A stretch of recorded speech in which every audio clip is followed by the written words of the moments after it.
Bapak Ibu rekan-rekan pers yang saya hormati, selamat malam, dan saya pikir kita harus tetap bersyukur kepada Tuhan hari ini kita masih diberikan kesehatan, kekuatan.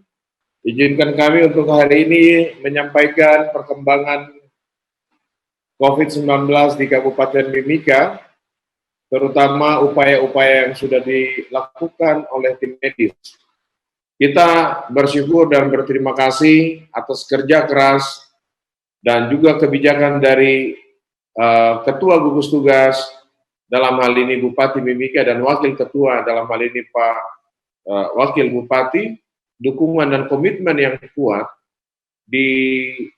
kemudian didukung dengan tim teknis di RSUD Mimika, maka sejak hari Jumat kemarin, pemeriksaan PCR di RSUD Mimika sudah bisa dilakukan, bahkan di malam hari ini mereka masih melakukan pemeriksaan. Sekali periksa rata-rata antara 94 sampai 96 spesimen yang diperiksa. Tadi kami sendiri menyaksikan di sana betapa luar biasanya, karena dari sekian kabupaten kota yang ada di Provinsi Papua, hanya Mimika yang memiliki mesin PCR dan dapat dioperasikan secara mandiri. Ini adalah bukti yang sangat nyata bagaimana pemerintah Kabupaten Mimika melalui tim gugus tugas bisa mempersiapkan ketahanan kesehatan daerah dengan baik. Ke depan kami berencana untuk mendekatkan pemeriksaan COVID-19 dengan melakukan pengumpulan spesimen tidak lagi di rumah sakit, spesimen swab, tetapi dilakukan oleh tim puskesmas yang akan kami buat secara terpadu. Kemudian mungkin satu langkah berikutnya adalah bisa saja Timika, RSUD Mimika menjadi salah satu kabupaten rujukan untuk wilayah Papua Tengah. Ini kami tentu saja masih akan menunggu kebijakan dari pemerintah Kabupaten Mimika. Tetapi kebanggaan kita hari ini bahwa di Kabupaten Mimika ada 2 mesin PCR. Satu di Klinik Kuala Kencana, milik PT Freeport Indonesia, dan satunya di RSUD Mimika, milik pemerintah Kabupaten Mimika. Dan satu-satunya kabupaten yang bisa melakukan pemeriksaan PCR secara mandiri adalah RSUD Mimika. Tadi kami men-share gambar-gambar di mana kami melakukan kunjungan, kami didampingi langsung oleh Direktur RSUD Mimika dan juga Ketua Komite Medik RSUD Mimika, melihat tim bekerja selama 8 jam. Sampai keluar hasil baru mereka bisa keluar dari ruangan pemeriksaan yang benar-benar harus steril. Tim pemeriksa di laboratorium PCR RSUD Mimika dipimpin langsung oleh Dr. Yusnita Sari, spesialis patologi klinik. Ini memberikan gambaran bahwa hampir setiap hari kita sudah bisa mengeluarkan hasil. 94 spesimen ini adalah hasil pemeriksaan kemarin yang dilaporkan 24 jam di hari ini. Sepertinya tadi jam 8 sudah ada hasil lagi yang swab hari ini. Jadi swabnya pagi, kemudian jam 1 atau jam 3 itu mulai diperiksa, nanti selesainya 8 jam kemudian. Jadi untuk hari ini kita akan melaporkan di besok hari. Sebagaimana pada konferensi pers sebelumnya, kami sudah menyampaikan bahwa mesin PCR di Kabupaten Mimika itu adalah mesin yang dihibahkan oleh Kementerian Kesehatan pada tahun 2012 lalu.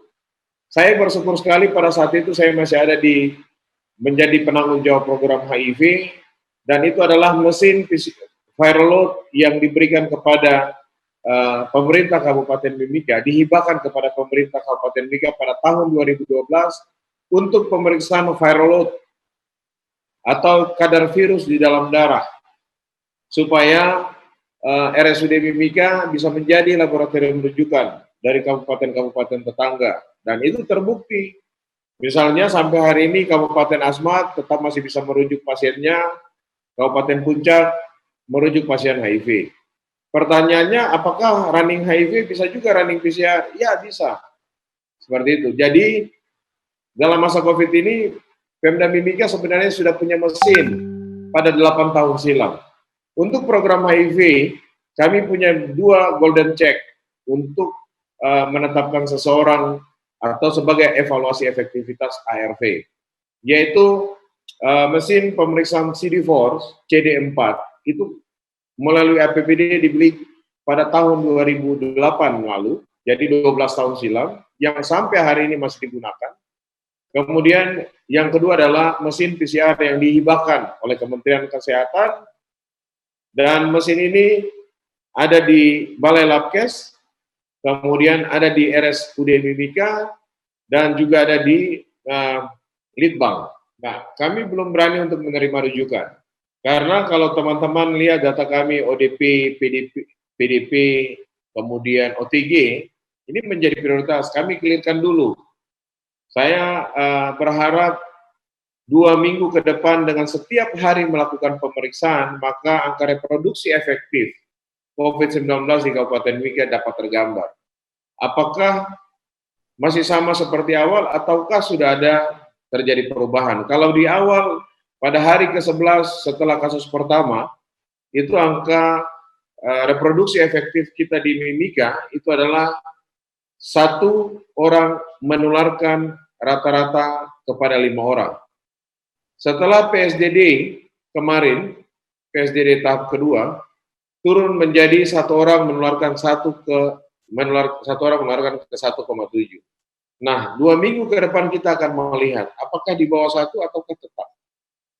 Jadi kalau PSDD yang pertama itu ada 18 orang yang positif.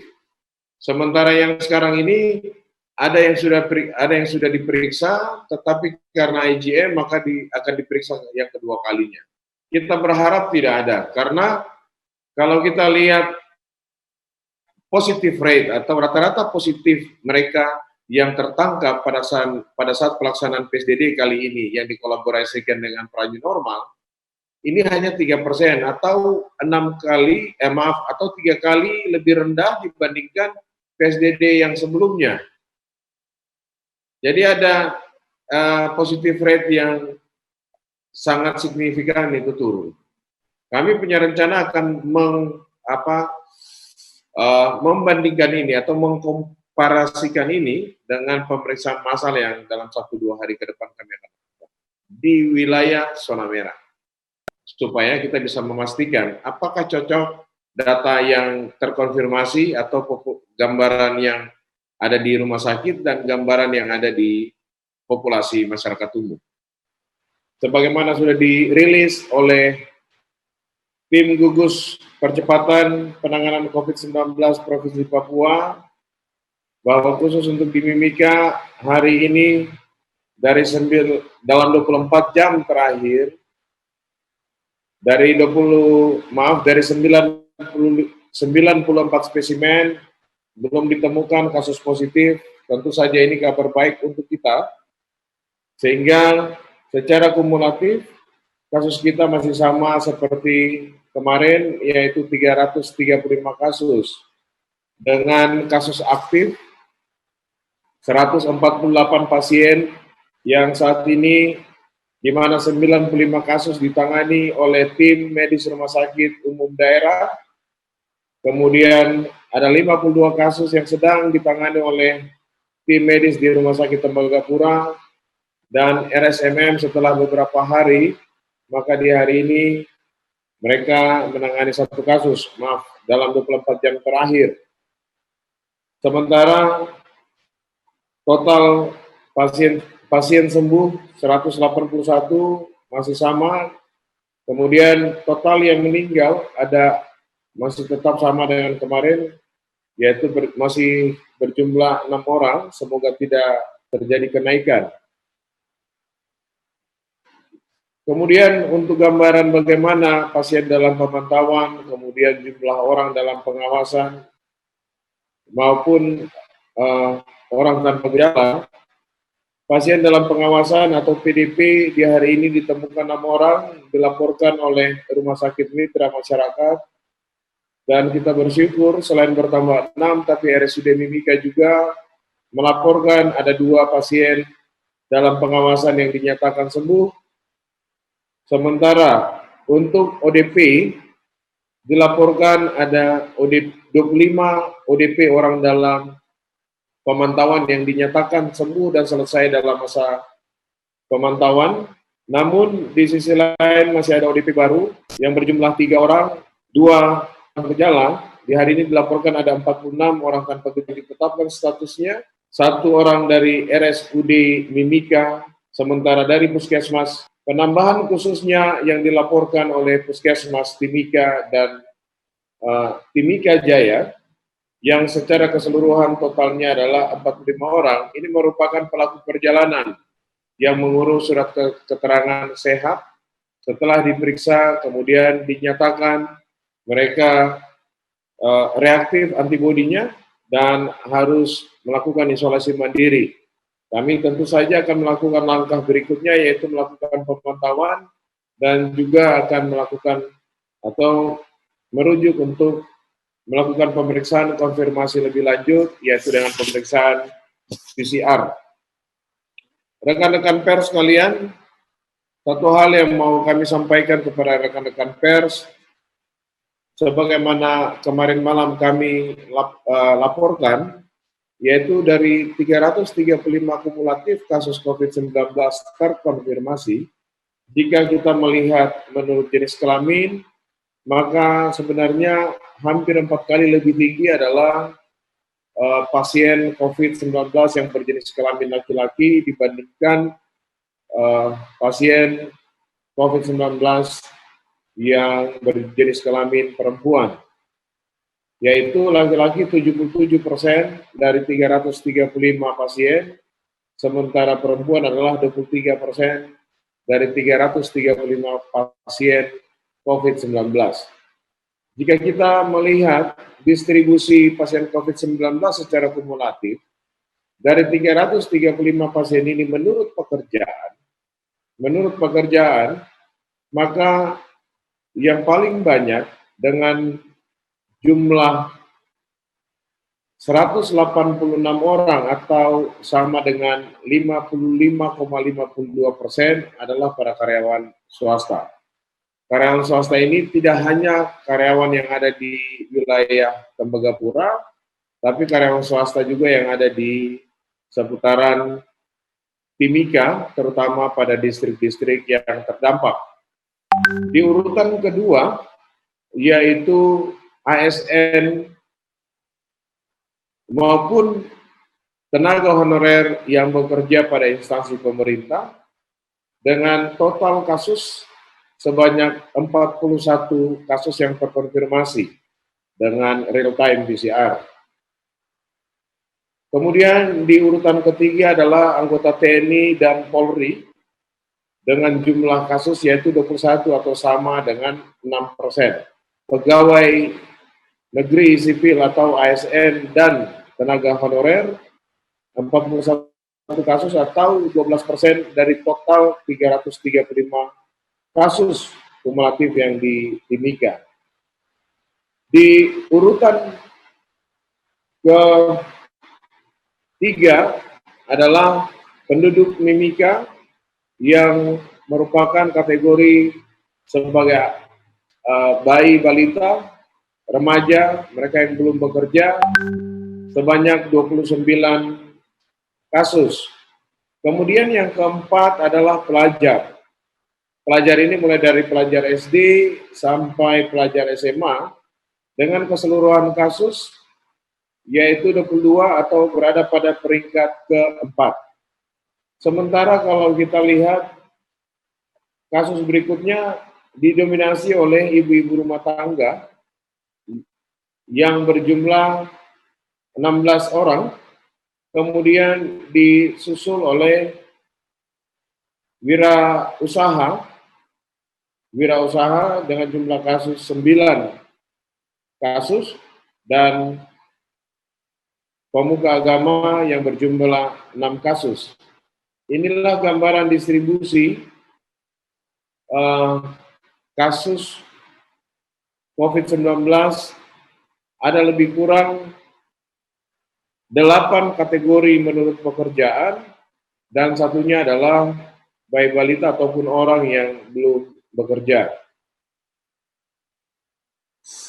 Selanjutnya, kalau dari 335 kasus ini, kita melihat presentasi distribusi kasus menurut kelompok usia, maka yang paling banyak ada pada kelompok usia antara 45 sampai 54 tahun, yaitu berjumlah 105 kasus. Kemudian di atas 65 tahun itu 7 kasus. Yang menarik di sini adalah pasien di atas 65 tahun itu justru dari total 7 kasus itu 4 dinyatakan sembuh. Saat ini pasien yang berusia kurang dari 15 tahun yang totalnya 12 orang yang sudah sembuh itu baru 2 orang, 10 masih dalam perawatan. Kemudian yang terbanyak juga yang masih dalam perawatan, yaitu kelompok usia antara 15 sampai 24 tahun, yang mana secara keseluruhan totalnya adalah 44 orang yang masih dirawat adalah kelompok atau berjumlah 32 tahun.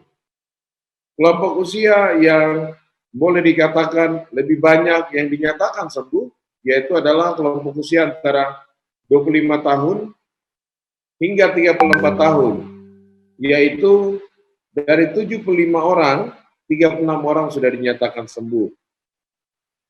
Sementara yang cukup menarik di sini adalah pada kelompok usia 55 sampai 64 tahun. Kenapa menarik? Karena dari 19 kasus itu diantaranya kelompok ini kan kelompok yang sangat rentan.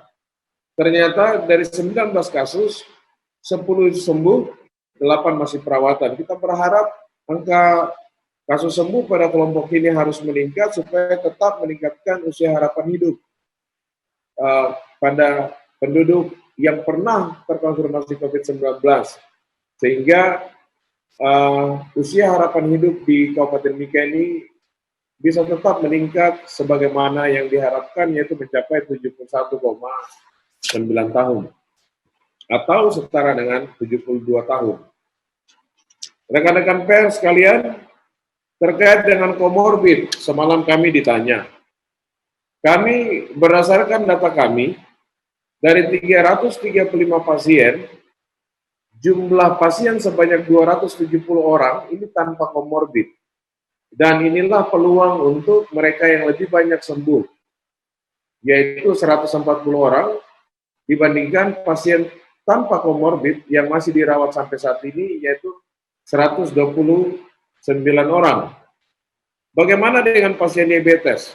Ternyata data kami menunjukkan pasien yang dengan komorbid diabetes dan juga mereka terkonfirmasi positif COVID-19, di antara 7 orang, 5 orang dinyatakan sembuh, sementara 1 masih sedang dirawat dan 1 dilaporkan meninggal dunia. Demikian pula yang mengalami diabetes serta komplikasi lainnya. Tercatat dari 335 pasien, ternyata 13 orang yang dinyatakan terkonfirmasi COVID-19 tetapi mengalami juga punya penyakit komorbid yaitu diabetes dan ada komplikasi. 13 orang ini 10 sudah dinyatakan sembuh, tetapi memang untuk kematiannya mencapai 2%, mencapai 20%. Jadi memang sudah terlihat bagaimana jika dengan komorbid diabetes, kemudian peluang untuk menyebabkan pasien ini meninggal ini lebih tinggi ketika diabetes ada penyakit komorbid dan komplikasinya dibandingkan dengan diabetes saja. Demikian pula dengan hipertensi saja. Pasien dengan hipertensi berjumlah 26 orang, yang sembuh 18 orang, 7 orang masih dirawat dan 1 orang dilaporkan meninggal dunia. Gambaran ini menunjukkan bahwa diabetes atau komplikasi diabetes dengan penyakit lain serta hipertensi ini menyebabkan pasien COVID-19 meninggal. Yang menarik juga dari data COVID-19, pasien COVID-19 dengan komorbid, misalnya dengan gangguan saluran pernafasan, contohnya asma, atau punya riwayat penyakit jantung, ternyata pada kelompok ini lebih membutuhkan waktu yang lama untuk mencapai tingkat kesembuhan. Misalnya dari 12 pasien COVID-19 dengan komorbidnya misalnya asma, itu ada 12 orang, 5 sembuh, 6-nya sampai hari ini masih dirawat, kemudian 1 meninggal. Pasien COVID-19 dengan riwayat sakit jantung, dari jumlah 7 orang, ternyata 3 orang sembuh, 4 masih dirawat. Informasi terkait dengan pasien yang masih dirawat dengan jumlah yang sedikit lebih banyak dibandingkan pasien yang sudah dinyatakan sembuh, terutama pada mereka yang punya status riwayat jantung maupun dengan gangguan saluran pernafasan, misalnya asma. Ini memberikan gambaran buat kita bahwa menggunakan masker bagi mereka yang punya riwayat jantung, bagi mereka yang punya riwayat asma itu sangat penting. Menjaga sistem saluran pernafasan dengan tetap menggunakan masker, ini akan melindungi penduduk yang punya riwayat baik jantung maupun penyakit saluran pernafasan lainnya. Misalnya juga TBC. Karena kita sudah tahu, data menunjukkan jika mereka memiliki gangguan saluran pernafasan, kemudian ditambah dengan infeksi COVID-19, maka akan mengalami masa perawatan yang agak panjang. Kemudian bagaimana gambaran pasien yang memiliki gejala, kemudian dinyatakan COVID-19, dibandingkan dengan pasien yang OTG maupun ODP yang dinyatakan terinfeksi COVID-19. COVID-19 sangat menarik, yaitu hampir sebagian besar mereka rupanya yang dinyatakan pasien COVID-19 itu tidak menunjukkan gejala. Ini dibuktikan dari jumlah hasil pemeriksaan PCR yang pertama kali untuk menentukan kasus apakah terinfeksi atau tidak pada 275 orang, karena sisanya adalah pada swab kedua maupun swab ketiga. Proporsi terbesar yang kita dapat adalah pada swab pertama 275 orang, ternyata menunjukkan mereka yang tidak menunjukkan gejala, itu jumlah yang positif sebanyak 105 orang, dibandingkan yang bergejala yang berjumlah 125 orang. Ini artinya bahwa orang yang dinyatakan terkonfirmasi COVID-19, hampir sebagian besar tidak memiliki gejala, dan ini merupakan sumber penular. Oleh karena itu, tetap menggunakan masker, tetap menjaga jarak, baik jarak antara orang per orang maupun orang dengan kelompok. Ini masih sangat penting untuk kita lakukan. Oleh karena itu, pesan kami, menjaga jarak, gunakan masker, karena pasien yang terkonfirmasi COVID-19 yang tanpa gejala itu jauh lebih tinggi dibandingkan pasien yang terkonfirmasi COVID-19 dengan gejala. Jika mereka bergejala, maka bagi penduduk yang sampai hari ini memiliki riwayat jantung, memiliki riwayat gangguan saluran pernafasan, diabetes, hipertensi, maupun komplikasi antara diabetes, hipertensi, dan penyakit lainnya, sebaiknya tetap tinggal di rumah, ataupun jika tetap tinggal di rumah, ataupun jika keluar rumah, maka sangat baik untuk melakukan physical distancing atau menjaga jarak orang per orang, ataupun social distancing, yaitu menjauhi kerumunan, kemudian tetap menggunakan masker dengan menutup hidung dan mulut, dan juga selalu mencuci tangan dengan sabun di bawah air mengalir sebelum Anda menyentuh wilayah atau wilayah wajah seperti mata, hidung, dan mulut. Hampir di seluruh wilayah Indonesia, antara percaya dan tidak, ini muncul. Saya teringat bahwa di tahun pertama kali HIV di Mimika, tahun 96, ketika menemukan orang stadium 1 tanpa gejala, itu hampir tidak ada yang percaya.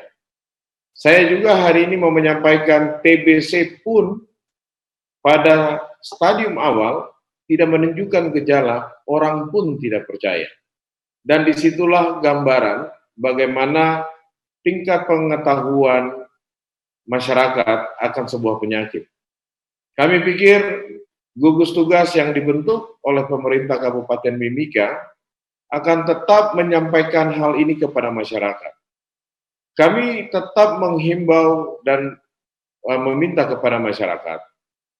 Kondisi hari ini kita di Timika, jumlah orang yang terpapar semakin lama semakin berkurang. Ini adalah suatu gambaran keberhasilan kita. Karena mari kita hitung sejak tanggal 26 Maret hingga hari ini, pembatasan-pembatasan ini masih dilakukan. Contoh dengan mengurangi jumlah pegawai yang tidak bekerja, kemudian jumlah tempat-tempat ibadah yang melakukan aktivitas ibadah dari rumah, pegawai pemerintah bekerja dari rumah, anak-anak sekolah bekerja belajar dari rumah, itu sebenarnya kondisi hari ini adalah sebagai akibat bagaimana pembatasan sosial itu berdampak. Malaria hari ini, memang kebiasaan orang Indonesia tunggu sakit dulu baru pergi melayani atau mendapatkan layanan kesehatan. Kita tahu bahwa hasil Susenas tahun 2013 itu menunjukkan tingkat kesadaran masyarakat untuk secara dini melakukan pemeriksaan kesehatan tanpa gejala itu hampir sebagian besar tidak mengakses atau tidak melakukan pemeriksaan kesehatan secara berkala. Artinya bahwa hanya rata-rata sekitar 20-25% mereka yang pergi atau dengan kesadaran sendiri melakukan pemeriksaan secara berkala. Upaya melakukan pemeriksaan secara berkala ini merupakan suatu pengetahuan, sikap, dan perilaku masyarakat. Kondisi hari ini jika orang tidak percaya itu adalah bentuk daripada sikap. Karena pengetahuannya ada yang cukup, ada pun yang mungkin lebih dari cukup, tapi ada pun yang kurang. Namun sebagai gugus tugas kami tetap menyampaikan kepada masyarakat bahwa apapun alasannya bukan cuma di Timika. Wabah COVID ini adalah wabah dunia, makanya disebut pandemi. Yang pada akhirnya saya selaku pribadi berpikir kita akan sama-sama hidup dengan COVID bukan karena kita menyerah, tapi kita mampu mengendalikan COVID dengan hanya 3 cara yang paling mudah, murah, dan bisa kita lakukan dari diri kita dan secara terus-menerus, yaitu jaga jarak, pakai masker, dan kemudian tetap mencuci tangan. Kondisi Mimika hari ini adalah hari tercepat di mana kita mengatasi pandemi COVID, meskipun secara keseluruhan kita belum mencapai puncak. Jadi kami sangat berharap masyarakat harus mengerti, karena orang Indonesia mengatakan orang sakit itu jika bergejala. Ini salah. Mari coba secara sekali-sekali pergi ke fasilitas kesehatan untuk melakukan pemeriksaan tekanan darah. Apakah tekanan darah kita normal? Atau sekali-sekali melakukan pemeriksaan untuk PTM, contoh mengukur gula darah kita. Ada orang dengan gula darah misalnya sudah di atas 120 tapi dia masih bisa beraktivitas seperti biasa. Itu hanya tinggal menunggu kapan dia akan sakit. Jadi persepsi kita orang Indonesia, yaitu yang dibilang sakit jika ada timbul gejala. Padahal hampir semua penyakit, hanya penyakit-penyakit tertentu yang menimbulkan gejala. Malaria, contohnya kita sehat-sehat beraktivitas, tapi tiba-tiba diperiksa ternyata, oh ternyata malaria. HIV pun begitu. TB, kita mungkin batuk biasa atau mungkin satu tanda berkeringat pada malam hari. Ketika diperiksa, oh ini TB nih. Inilah tipikal penduduk di Indonesia, termasuk di Timika. Jadi tingkat pengetahuan yang baik, kalau kita membaca kajian, itu akan mempengaruhi sikap dan juga perilaku. Tetapi ada sepersekian persen, lebih kurang rata-rata antara 20-25%, pengetahuan tidak terlalu mendukung kepada sikap. Saya pikir itu tanggapan saya. Yang jelas sebagai pemerintah, wabah ini bukan cuma di Timika, wabah ini mendunia.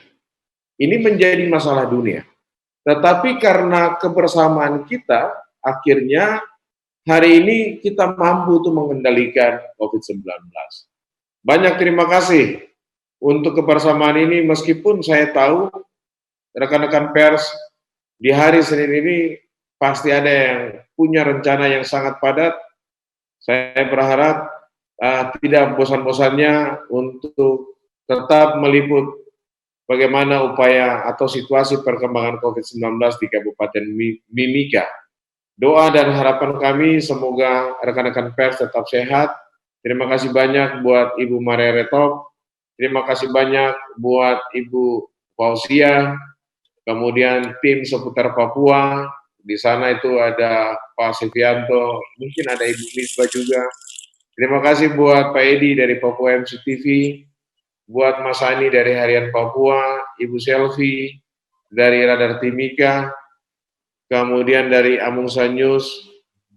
Semoga di malam hari ini kita tetap sehat, di besok hari semua yang kita rencanakan dapat berjalan dengan baik dan lancar, tetap menjaga kesehatan, tetap harus bisa mengendalikan COVID-19 dengan cara menjaga jarak, menggunakan masker, dan selalu mencuci tangan. Tuhan memberkati kita. Wassalam.